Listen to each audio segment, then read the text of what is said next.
First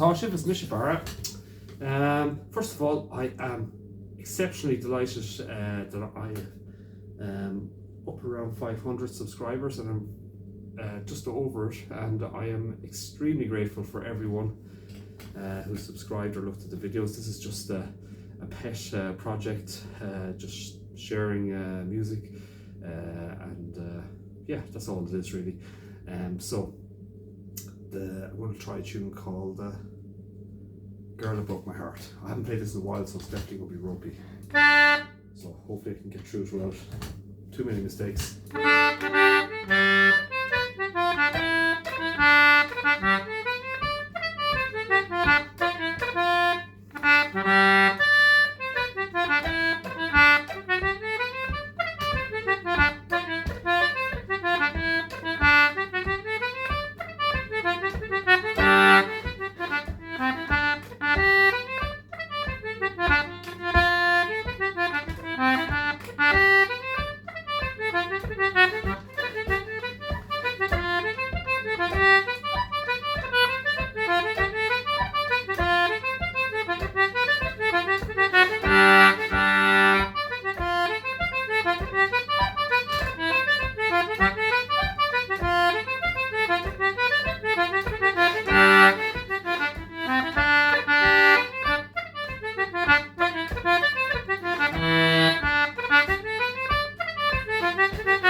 Okay, so that's the tune.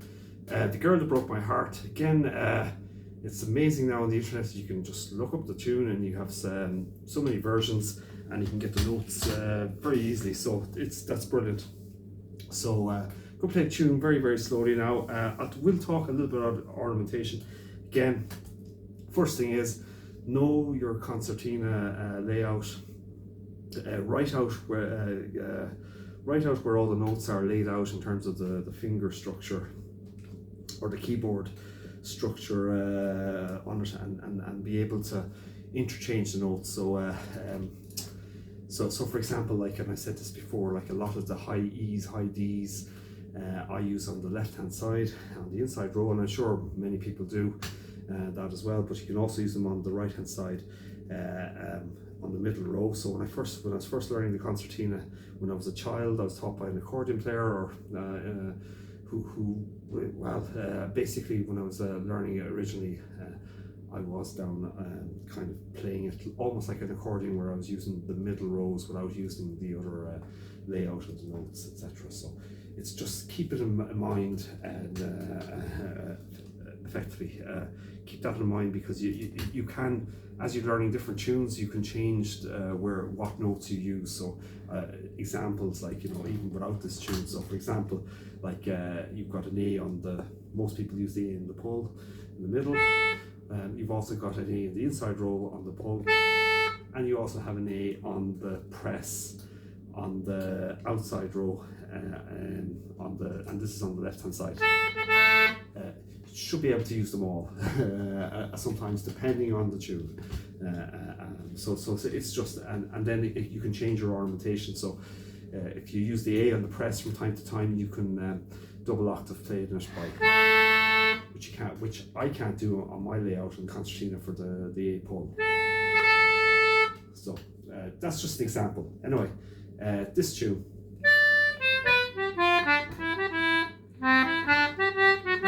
And this is just a variation of the tune, so I haven't looked up the thing. So we'll play it first. Also, in a lot of workshops, you learn by ear, generally speaking. So the person plays the tune, and you try and pick it up by ear in general. But it's great now that the notes are all widely available and much easier to learn. So this so I'll play the first part twice, very, very slowly. All the Fs. The Fs, this is are natural in this tune. And so same with the Cs. So it's on the first part of the tune, I'm actually using the D, high D on the right hand side, which I rarely do.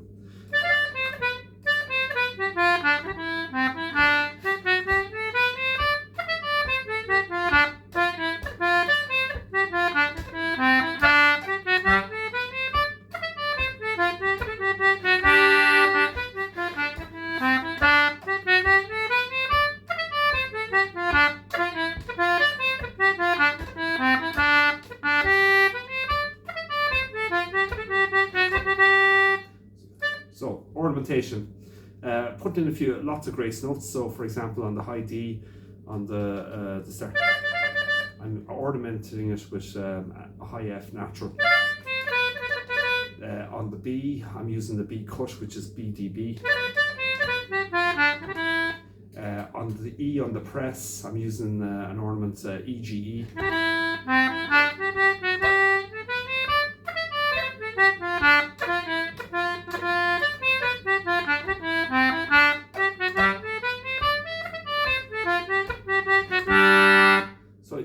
So it's not a bad tune to learn. It's not most of the tunes are not exceptionally difficult, but it does take a while to get them into your fingers, into your mind, and then think just a little bit about the ornamentation. Again, we can put pauses in as well, so you don't always have to think about putting like.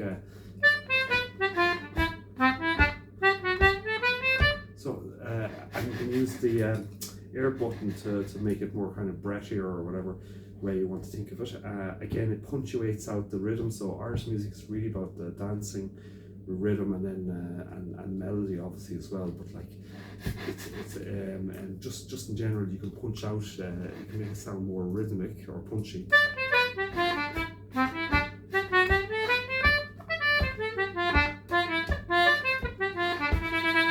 You can also lengthen notes like that. It's only suggested.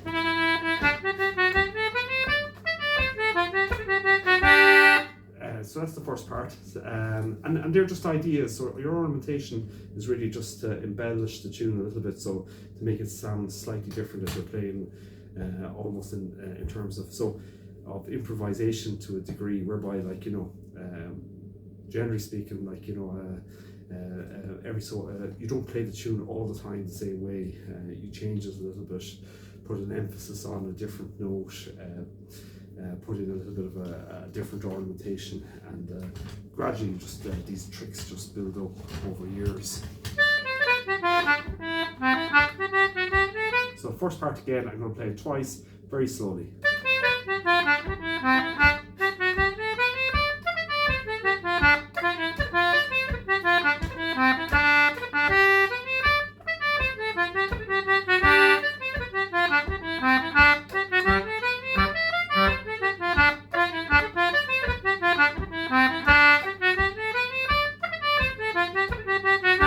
Second part.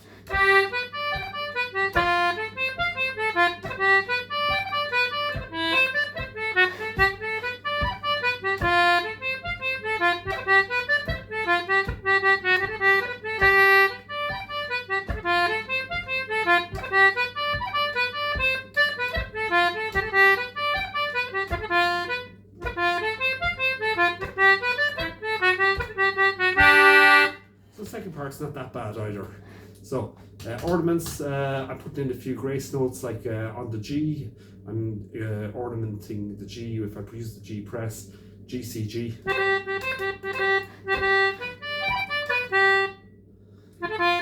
on the F natural, on the pull it's FAF.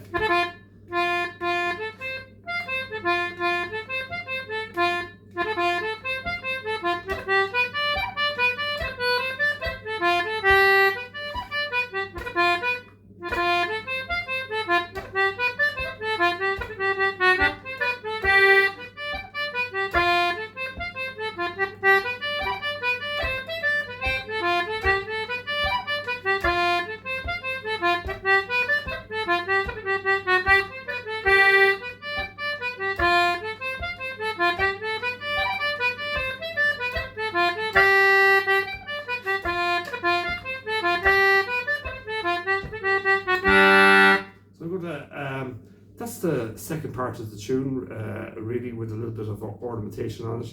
Though again, don't get hung up on the ornamentations. Really, there just to accentuate the tune, make it sound a little bit different in terms of embellishments. There's loads of ways of ornamenting the tune, and you can develop your own style on that, I suppose, by listening to other players, listening to fiddle players, accordion players, flute players, pipers.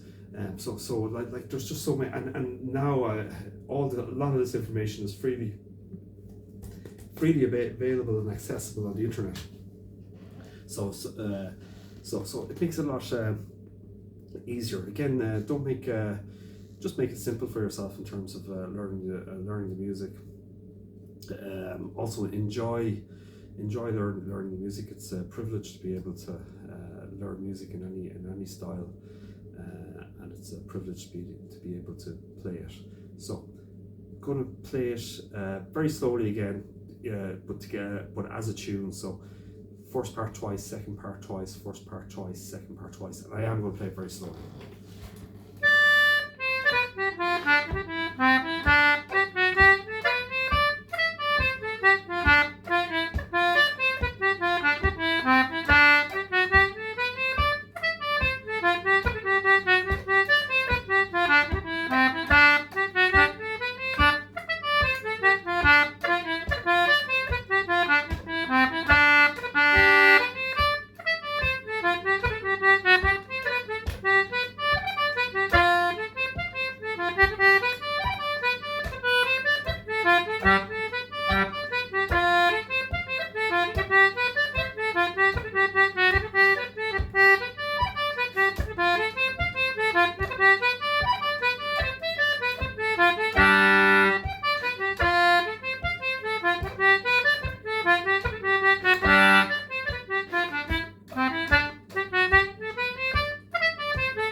As you're practicing, it can almost feel like a meditation, or that in flow meditated when you get into a flow of doing something. So that's quite an enjoyable aspect of learning. Obviously, it takes a while to get the tune into your head and then into the hands or fingers or whatever way you want to put it, and then to absorb it and then to bring it out in yourself. So anyway, I will play the tune normally now.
that broke my heart.